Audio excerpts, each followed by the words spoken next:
రాష్ట్రంలోని గ్రామీణ పట్టణ ప్రాంత స్థానిక సంస్థల్లో వెనుకబడిన తరగతుల రిజర్వేషన్ల ఖరారుపై సమగ్ర అధ్యయనం చేసేందుకు ప్రభుత్వం నియమించిన డెడికేటెడ్ కమిషన్ సోమవారం రాజమహేంద్రవరం ఆర్ఎండ్బి అతిథి గృహంలో బహిరంగ విచారణ నిర్వహించింది. కమిషన్ చైర్మన్ రాజీవ్ రంజన్ మిశ్రా అధ్యక్షత జరిగిన ఈ సమావేశంలో జిల్లాధికారుల నుంచి కీలక సమాచారాన్ని సేకరించారు. ఈ సందర్భంగా కమిషన్ చైర్మన్ రాజీవ్ రంజన్ మిశ్రా మాట్లాడుతూ బీసీల రిజర్వేషన్ల ఖరారులో కేవలం కులగణన మాత్రమే కాకుండా సామాజిక ఆర్థిక వెనుకబాటుతనం కూడా ప్రధాన ప్రమాణంగా పరిగణించబడుతుందని స్పష్టం చేశారు. జనాభా నిష్పత్తి, ప్రాంతాల వారి పరిస్థితులను దృష్టిలో ఉంచుకుని రిజర్వేషన్లు నిర్ణయించబడతాయని తెలిపారు. కార్యక్రమంలో బీసీ సంక్షేమ అధికారి బీసీ శాఖ ఇతర జిల్లాధికారులు పాల్గొన్నారు.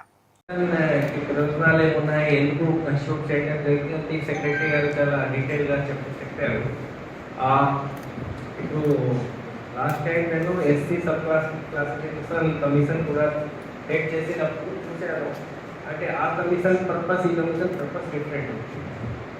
ఇక్కడ ముఖ్యంగా మనకు లోకల్ బాడీ ఎలక్షన్స్లో బీసీ రిజర్వేషన్ ఏ విధంగా ఉండాలి, ఎంత ఉండాలి, అది కూడా ప్రతి unit wise, district wise.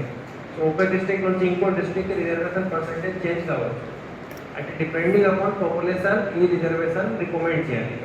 And unlike schedule caste కోసం సెన్సస్లో సబ్ కాస్ట్ వైజ్ కూడా సెన్సస్ జరుగుతుంది. బీసీ కేసులో అటువంటి డేటా మనకు సెన్సస్ నుంచి రాదు. సెన్సస్లో ఇలాంటి సెన్సస్ జరగలేదు. మళ్ళీ మేబీ నెక్స్ట్ సెన్సస్లో ఇవి అన్నీ జరుగుతుంది, కానీ ఇప్పటివరకు ఆ డేటా అవైలబుల్ లేదు.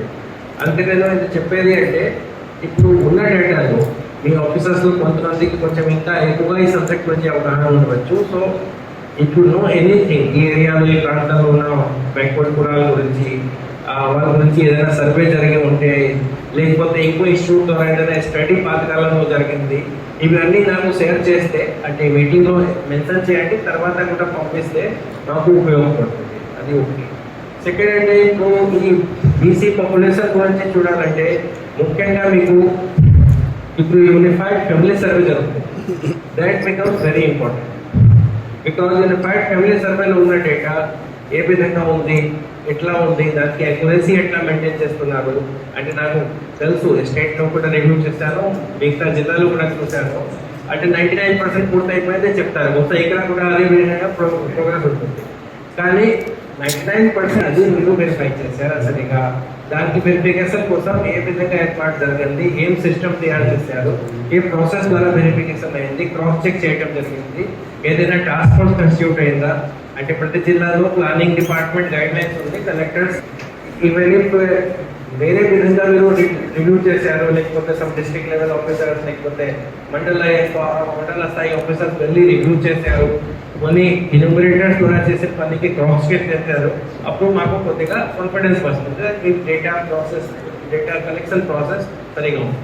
సో దాని గురించి డిస్కస్ చేయాలి. తర్వాత ఆల్రెడీ జాయింట్ కలెక్టర్ చాలా మంచి డీటెయిల్స్ నాకు ఇచ్చారు. Thanks, because what ever I'm going to ask is already given by him. అంటే లాస్ట్ ఎలక్షన్లో 21 ఎలక్షన్లో పంచాయత్ వైజ్గా, మున్సిపల్ కార్పొరేషన్ వైజ్గా, అదేవిధంగా ఎంపీటీసీ, జెడ్పీటీసీ, జిల్లా పరిషత్, అంటే member wise how many BC members got elected.